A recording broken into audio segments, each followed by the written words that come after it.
Franchement, moi je pense que la dernière sortie du président Laurent Gbagbo et d'Alain Foucault là, ce n'est pas une simple interview. Parce que lorsqu'il parle de putsch civil et de braquage électoral là, c'est comme s'il veut nous faire comprendre que la démocratie ivoirienne a perdu son sens. Donc étant donné que lui ne veut pas jouer le jeu des partis politiques là, lui il ne va pas appeler lui ses militants à voter pour les candidats de l'opposition qui ont été retenus pour les élections présidentielles. Au moins il met ça au compte de la mauvaise foi. Parce que bon, pour son parcours jusqu'à maintenant, il a l'impression qu'il veut que tout tourne autour de lui.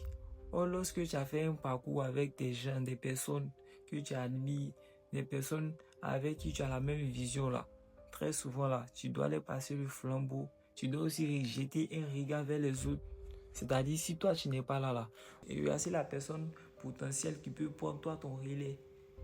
Bon, moi, quand je regarde les candidats de l'opposition qui ont été retenus, moi, c'est Simon-Évie Gbagbo. Au moins, il devait donner un consigne de vote à ses militants pour les diriger vers la candidature de Simon-Évie Gbagbo quand même. Même si tu n'as pas été retenu.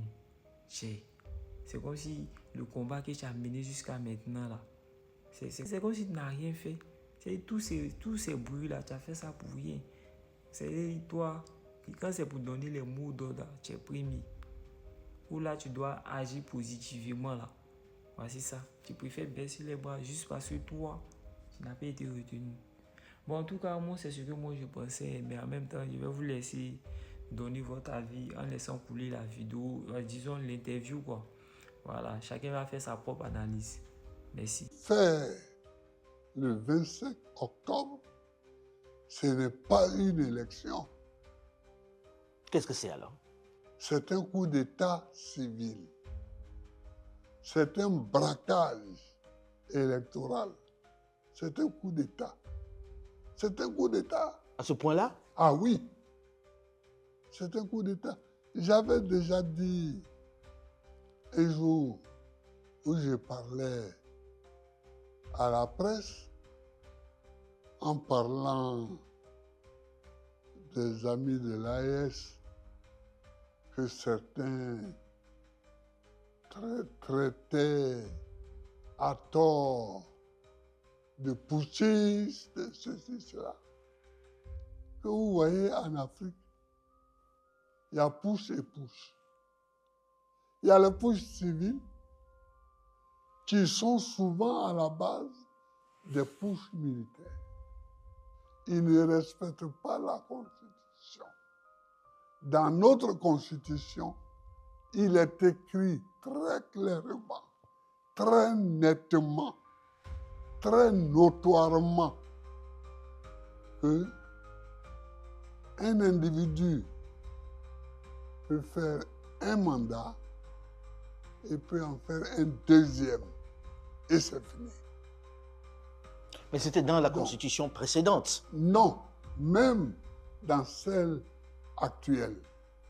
Qui annulait les deux premiers mandats. Même la Constitution actuelle, il a repris ça. Ça veut dire que dans la Constitution actuelle, on tient compte des précédents mandats? Ah oui, et c'est écrit aussi.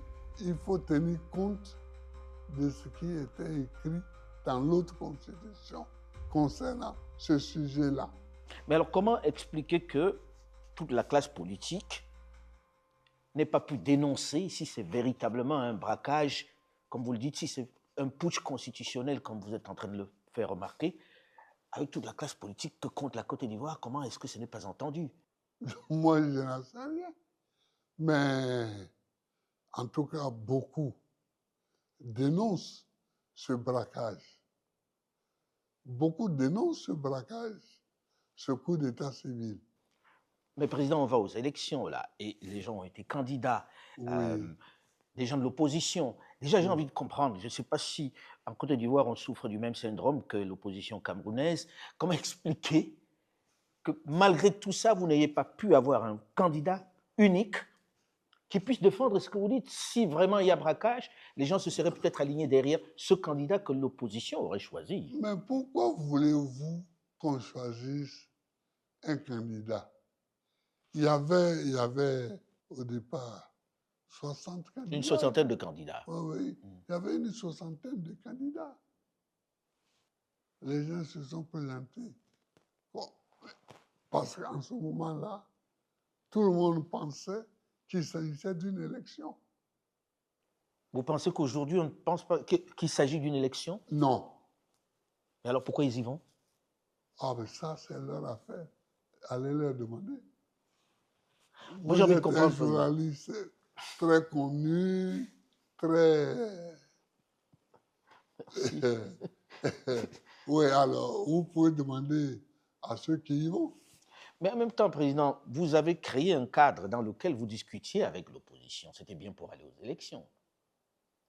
Vous avez discuté avec un certain nombre de membres de l'opposition, des partis Oui. de l'opposition. Oui, Pourquoi Oui. est-ce que vous n'êtes pas arrivé à un consensus alors, pour avoir un candidat qui aille vraiment vous représenter dans ce mais scrutin? ce n'était pas l'objectif. C'était quoi l'objectif? L'objectif, c'était de savoir, après notre élimination, qu'est-ce qu'on faisait.